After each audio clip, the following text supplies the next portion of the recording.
Assalamualaikum Mas Adam. Waalaikumsalam warahmatullahi wabarakatuh. Masya Allah, apa kabar Mas? Alhamdulillah sehat Ibu. Udah lama ya, kita udah beberapa kali di schedule untuk ketemu dan Alhamdulillah hari ini Allah takdirkan kita bisa sharing. Alhamdulillah, Masya Allah. Masya Allah. Gimana perjalanan, lancar Bu sini? Alhamdulillah lancar karena memang pagi-pagi nih. Sebelum kita masuk ke proses hijrah, Boleh. Background keluarga? Oke. Jadi keluarga saya itu ibu itu dari Jawa. Ibu Jawa, kemudian ayah itu Manado, ayah kandung saya. Oh, jadi Jawa dan Manado ya? Oke. Sebetulnya memang ibu saya ini sebenarnya orang Muslim. Kalau saya lihat historinya gitu ya. Karena kakek saya pun Muslim kan gitu ya. Ibu Muslim, tapi karena menikah dengan ayah saya Manado ini, dan ayah saya ini seorang pendeta, gitu. Seorang pendeta, dia menikah lah di situ. Jadi ibu saya ikut dengan ayah saya. Jadi memang kalau bisa dibilang saya ini antara campuran Manado dan Jawa, Bu. Gitu. Campuran Manado dan Jawa, dan ayah pendeta. Pendeta. Anak seorang pendeta. Betul sekali. Jadi memang pas ketika saya ke Cirebon itu, mungkin Ibu Yuli udah tahu ya konten ke Cirebon sana. Ketika saya lihat, memang pergerakan ayah saya ini luar biasa gitu. Kalau dalam hal dakwah Kristennya itu kan gitu ya. Beliau ini kata pemimpin gereja di sana, ini orang yang militan kalau dalam Kristen itu, subhanallah ya. Jadi bisa dibilang salah satu misionaris juga? Bukan, tapi dia aktif. Pengembala, iya. Jadi aktif di gereja. Jadi dia tuh standby untuk misalnya ngisi, kalau kita kan ngisi kajian gitu kan ya. Kemudian juga ngisi musik dan segala macam gitu. Dia tuh cinta banget sama kegiatan-kegiatan gereja gitu. Jadi aktif pendeta, dan mungkin kata ibu saya pun gitu, yang membuat suka daripada ayah saya ini, yaitu karena ibu saya ini ngeliat bapak saya selain dia mungkin ganteng gitu ya, tapi juga dia aktif untuk kegiatan agama gitu. Jadi memang ayah saya itu memang aktif lah Ibu gitu. Iya, luar biasa gitu, ya. Jadi memang kuat kekristenannya itu kuat. Ya, tapi kan kekuatan Kristen itu nggak berdampak kepada saya, karena kan saya itu sama bapak kandung saya itu ditinggal umur 2 tahun. Jadi bapak dan ibu saya itu berpisah gitu kan, pisah. Kemudian ibu saya menikah lagi dengan ayah saya yang ini, orang Batak, marganya Nenggolan, dan dia juga Kristen juga sama gitu. Terus kemudian juga kalau dibilang aktif juga, ya dibilang ya seperti pada umumnya aja. Jadi aktifnya hanya beberapa kegiatan-kegiatan yang harus datang, misalnya kayak sekolah minggu kan gitu ya, kebaktian, dan kemudian acara Natal dan seterusnya kayak gitu. Dan nggak ada hal yang spesifik yang diajarkan oleh orang tua saya tentang Kristen itu sendiri. Iya, jadi hanya sekedar ikut kayak gitu ya. Betul sekali gitu. Itu lebih tepatnya. Jadi kalau dibilang aktif atau enggaknya itu ya menurut saya sih standar ya? Standar lah, sekuler kalau sih malah. Jadi Kristennya hanya di gereja saja, tapi di luar itu udah. Iya. Gitu. Tapi Kristennya Kristen apa? Kristennya Kristen Katolik. Tapi gini ya, karena kan bapak saya ini Batak gitu kan ya. Tapi aktifnya di HKBP. Jadi HKBP itu adalah perkumpulan orang-orang Batak yang kemudian di gereja gitu. Bahkan, mohon maaf ini ya, mungkin ini pandangan saya. Jadi di HKBP itu lebih mengunggulkan sebuah adat Bataknya ketimbang ibadah gerejanya. Ya, itu pengalaman saya. Mungkin kalau ada yang dengar ini kurang sepakat ya mohon maaf gitu ya. Tapi saya ngeliat kayak gitu. Jadi selain kemudian kegiatan gereja, tapi adatnya pun ada di sana gitu. Dan itu berefek ke spiritualnya Mas Adam, nggak terlalu yang Kristen banget. Betul, gitu ya. Iya, karena secara didikan juga nggak gitu ya, nggak kental. Betul. Bahkan ayah saya itu, bapak saya ini selalu mendidik saya dengan adat, nggak boleh dalam adat gini, nggak boleh gitu. Jadi lebih condong ke adatnya. Gitu. Jadi gitu. Nah, di umur berapa Mas Adam mulai jatuh cinta dengan Islam? Oke. Jadi sebenarnya ada 2 fase Bu Yuli. Ketika saya mau mungkin ya bisa dibilang convert ke dalam Islam gitu ya. Fase pertama adalah ketika itu saya tinggal di mayoritas yang Muslim. Jadi teman-teman saya waktu umur 10 atau 11, 12 lah gitu ya, itu Muslim semua. Jadi yang mungkin yang kalau bisa dibilang yang Kristen itu cuma saya aja, sama teman saya satu lagi gitu kan. Ada 2 rumah lah gitu yang Kristen. Dan kita interaksi setiap hari nih. Tapi kita lost interaksi ketika pas maghrib. Pas maghrib nih mereka pada ngaji nih gitu kan. Dan saya pada kemana anak-anak gitu sepi kan gitu ya. Terus adalah guyonan dari anak-anak gitu, bilang gini, udahlah lu ikut ngaji aja nggak apa-apa gitu, biar kita bisa nongkrong gitu, maksudnya gitu. Oh boleh ikut aja ya, ikutlah ngaji gitu kan ya. Saya masuk kemudian berinteraksi dengan anak-anak, dan saya dengerin orang-orang ngaji gitu kan ya, yang saya nggak ngerti bahasa sama sekali. Tapi ada satu hal yang mungkin mukjizat dari Allah kali ya, saya tuh cepat untuk hafalin Al-Quran di situ. Masya Allah. Iya, bukan 30 juz tapi beberapa surat gitu kan.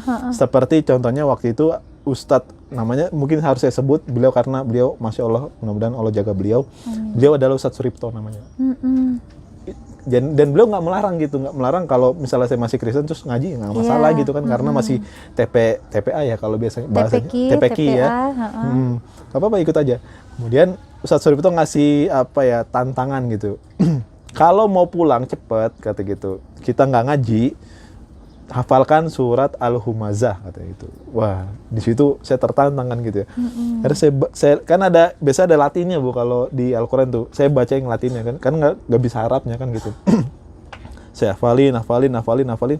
Masya Allah, itu dalam beberapa hari? Iya, beberapa hari, insya Allah, alhamdulillah hafal. Satu surat hafal. Alhamdulillah. Karena hafalnya itu mungkin gini ya, mungkin ada juga karena kan imam di masjid di sekitar saya itu kan sering bacaan sholat gitu ya. Dan saya sering dengar nih ayat ini, Al-Humazah ini. Akhirnya ketika itu Ustadz, saya bisa baca Ustadz. Ya, maju gitu. Alhamdulillah. Bismillahirrahmanirrahim. Wailul likulli humazatil lumazah. Terus dan seterusnya. Saya pulang duluan gitu. Subhanallah. Jadi padahal nggak termasuk anggota yang ngaji, tapi dihitung murid gitu ya. Ketika bisa menghafal pulang duluan. Masya Allah. Nah, kita replay lagi. Ustadznya bilang gimana? Kalau yang tadi hafalin Al-Humazah. Kalau sudah hafal surat Al-Humazah, kalian boleh pulang. Boleh gitu pulang. Itu saya ingat banget dulu. Hafal. Keren. Jadi itu setiap pengajian kayak gitu. Waktu itu saya stuck sama ustadz saya itu bahkan saya ikut Iqro, belajar Iqronya itu Iqro 6. Jadi udah sampai Iqro 6 sana. Itu belum syahadat? Belum. Jadi belum syahadat. Baru tertarik aja ikut-ikut. Baru cuman hanya lingkungan aja gitu. Nah, tapi ketika sudah mau masuk, kan biasanya kalau Iqro 6 tuh mau ke Al-Quran kan bisa gitu ya. Biasa ada aja doa-doa, ada apa segala syukur-syukuran dan segala macam bisa gitu yang saya lihat. Ustadz ini bilang gini. Tumpengan. Gitu-gitulah.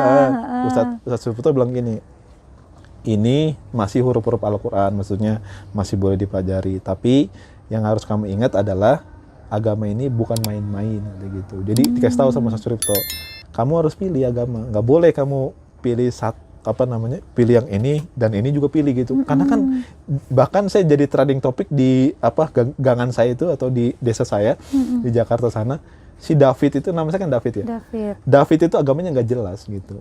Kalau dia Natalan dia ke gereja gitu kan. Kalau kemudian dia sore ngaji gitu kan. Nggak jelas gitu. Nah, Ustadz Suripto bilang gitu. Kamu harus pilih agama kamu gitu. Terus saya bilang, ya udahlah Ustadz, saya Islam aja nggak apa-apa. Nah, itu bahasa yang mungkin kayak ya biar gue bisa di sini gitu loh, misalnya nggak yang kemana-mana gitu. Dengan secara lisan saya bilang, yaudah saya Islam aja Ustadz. Yaudah, akhirnya Ustadz bilang diumumin ke anak-anak sekarang, mulai sekarang si David ini udah menjadi Muslim kan gitu. Jadi udah ibaratnya udah mengakui bahwa Islam itu benar dan seterusnya lah gitu. Tapi dalam hati saya itu nggak yang serius Bu, karena kan saya sekali lagi saya pengen teman-teman saya gitu, saya pengen gabung sama teman-teman saya. Ya, gitu. jadi masih pikiran bocah lah ya, masih kayak ya udahlah. Ini aja deh, di sini aja yang penting bareng teman-teman gitu. Gitu. Akhirnya, secara hati belum. Karena kan ya yang ketika saya pelajari sekarang kan kita ini beragama nggak boleh yang kemudian klaim aja gitu. Ya. Baik agama apapun. Hanya di gitu. lisan. Di lisan ataupun klaim gitu. Udahlah yang pentingin aja agama gue gitu. Kayaknya nggak boleh gitu. Bahkan Islam sendiri kan melarang hal itu kan gitu ya. Islam membiarkan manusia untuk berpikir, kemudian cari Tuhannya, baru siapa yang paling benar sembahlah dia gitu. Jadi di waktu itu memang saya nggak ada kepikiran ke sana. Tapi menjalankan sholat atau cuma ngaji aja? Ya sholat ya biasa lah Bu, belum tanggal. Sholat pun yang kemudian kalau maghrib aja, biasa gitu kan. Kalau di daerah-daerah tuh gitu, maghrib rame, isanya sepi gitu kan. Ya saya maghrib aja gitu. Terus sama sholat Jumat waktu itu saya ingat banget pesan Ustadz Suripto. kalau kalian nggak sholat Jumat 3 kali, kalian kafir. Bagi saya dulu kata kafir itu kata-kata yang hina gitu. Maksudnya, wah, gue nggak mau jadi kafir, karena kan kafir itu kan saya nggak pernah dijelasin sih detail apa, tapi cuman saya punya pikiran bahwa pokoknya saya nggak mau jadi kafir gitu. Jadi rajin sholat Jumat. Sholat Jumat aja. Masya Allah. Meskipun secara hati belum Islam ya. Belum. Cuma sekedar mengikuti ritualnya aja. Betul. Orang tua gimana saat itu? Ya, karena orang tua juga mikirnya saya cuman main-main kan gitu kan ya. Cuman, bagi orang tua saya tuh gini, ngaji itu sama kayak main aja, sama kayak main bola gitu. Dan gak ada hal-hal yang mungkin harus di ini. Cuman orang tua saya itu selalu nyuruh saya, yang penting ke gereja gitu. Pokoknya apapun yang terjadi, hari Minggu harus ke gereja gitu. Oke, jadi kayak gitu, Bu. Pokoknya Mas Adam mau tiap sore ngaji, asal lihat Mas Adam ke gereja Minggu, aman berarti gitu ya. Aman nih anak gue nih gitu. Aman banget. Jadi ya orang tua saya gitu. Karena kan orang tua juga nggak fokus terhadap agamanya sendiri ya kan gitu ya. Mereka hanya ya itu tadi klaim bahwa saya ini akan diselamatkan. Jadi ceritalah orang tua tuh, kita itu nanti akan diselamatkan oleh Tuhan Yesus, dijemput dari surga sana ketika hari kiamat, terus kita jemput dan kita masuk surga gitu. Terus kita ngapain? Ya udah kita hidup aja biasa gitu. Oke, gitu kan ya. Jadi kayak gimana ya? Mau kita mau ngapain pun udah aman. Udah aman kan gitu. Mungkin udah kayak aman. Gitu. Jadi memang nggak fanatik, ya, nggak fanatik. Karena udah punya itu kan dogma itu. Dogma itu. Setelah itu? Oke, beranjak dewasa ketika itu Ustadz Siripto, karena dia kan kuliah ya Bu ya. Dia ngelanjutin, kalau nggak salah ngelanjutin kuliahnya S2 gitu. Akhirnya dia pindah lah dari situ. Dan kita sama anak-anak waktu itu kosong. Jadi udahlah nggak ngaji nggak apa. Jadi akhirnya nongkrong gitu aja, duduk-duduk, bergadang dan seterusnya. Jadi kayak gitu malah makin parah nih, menjerumus kepada hal yang parah gitu. Sampai ada pokoknya banyak lah hal-hal. Mungkin kalau Bu Yuli tahu Jakarta Utara sana, apalagi Pelumpang sana gitu kan, Pasar Ular, ya itu dicapnya itu sebagai kota apalah gitu. Maksudnya ada begal di sana gitu ya, dan seterusnya gitu, tanda kutip lah ya. Ya gitulah. Ketika Ustadz Siripto itu udah nggak ada, saya beranjak dewasa, saya mikir bahwa kayaknya gini, karena media itu kan banyak yang income ya Bu ya. Seperti misalnya ada aksi demo kayak gitu kan. Apalagi misalnya aksi damai tapi dia rusuh gitu, bagi saya dulu gitu. Kemudian juga saya ngeliat, saya juga bertanya tentang agama saya yang ibu saya anut itu, Kristen itu sendiri. Saya nanya sama teman saya, bro, kenapa sih kita harus menyembah Tuhan yang 3 gitu? Kenapa kita nggak misalnya, kenapa Tuhan itu harus 3? Kenapa dia nggak bisa 10, nggak bisa 11, nggak bisa 20 gitu? Biar setiap negara punya Tuhan gitu. Saya mikirnya gitu kan. Kata teman saya, lu nggak boleh kayak gitu. Pertanyaan lu ini nggak boleh ditanyakan, karena kenapa? Lu kalau menanya gini berarti lu belum beriman. Gitu. Itu kayak gimana ya? Kita mau mikir tapi udah stop, nggak boleh. Ini pertanyaan yang kemudian nggak boleh ditanyakan, kata dia. Cukup gitu. didengar, diyakini, gitu ya. Iya, gitu. Jadi lu kalau mau yakin sama Tuhan Yesus atau Tuhan kita gitu, ya lu harus imani dia gitu. Lu nggak boleh banyak tanya gitu. Kalau ini kan berarti kayak kita membeli sebuah sayur di pasar yang masih di karung, tapi kita nggak tahu sayurnya apa ini dalamnya nih gitu. Gitu. Akhirnya mulai dari situ kayak ke gereja jadi kayak gimana, malas Bu. Banyak juga hal-hal yang mungkin negatif di dalam gereja, yang mungkin oknum ya, mungkin saya sebutnya oknum, yang misalnya dia pacaran dan seterusnya kayak gitu. Nah, jadi dari situ saya udah mulai nggak aktif lagi, kan makin dewasa nih. Pikiran saya ini udah mulai mungkin nyari jati diri gitu. Betul. Kan. Ketika dapat agama Kristen begitu, saya lepas karena bagi saya masa nggak boleh mikir, nggak boleh nanya. Jadi situ gitu. mulai ada kegelisahan. Iya, nggak boleh nanya sih. Terus kalau kita nggak boleh nanya, Tuhan untuk apa nyiptain kita otak gitu, maksudnya gitu kan.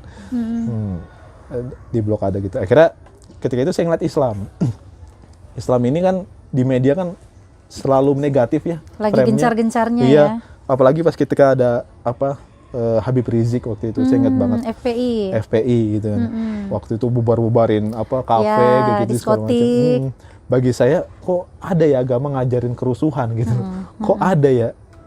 Kok ada bahkan dibilang anarkis gitu ya. Gitu. Kok ada ya agama yang ibaratnya ganggu orang untuk jalan. Jadi waktu itu saya ngeliat demo itu, ini orang ngapain sih ngumpul-ngumpul kan gitu ya di Monas, terus orang kan mau kerja kan di situ kan, mau macet, ganggu aja. Terus kemudian saya ngeliat tuh videonya Habib Rizik. Waktu itu dia lagi naik mobil terus kemudian dia berdiri kan gitu, naik mobil. Itu namanya Habib, kok Habib gitu. Kok dia kayak memanfaatkan semua umat untuk kepentingan dia gitu. Ini mah bukan, wah itu saya waktu itu bencinya luar biasa gitu. Jadi sempat benci juga sama Habib Rizik ya? Benci. Karena framing media. Terus saya mikir, ya ini bukan Habib, ini apaan gitu. Kok disebut Habib? Bagi saya kayak gimana ya? Lihat Habib Rizik dulu itu seperti kayak saya pengen mempengaruhi orang bahwa jangan percaya sama dia. Saya sampai segitunya. Ibaratnya gerah lah kalau lihat beliau ya. Iya, sampai segitunya. Bahkan saya sampai bilang sama teman saya, udahlah kita kayaknya nggak perlu agama juga gitu. Iya, saya bilang kayaknya kita nggak perlu agama juga. Tuh lihat lu lihat agama tuh, agama Kristen lihat begini, agama Islam coba lihat. Apa coba yang bagus dari dia itu apa gitu agama. Dan ya dari situ mungkin bisa dibilang awal saya benci sama Islam itu di situ, karena ketika Habib Rizik itu koar-koar dan segala macam.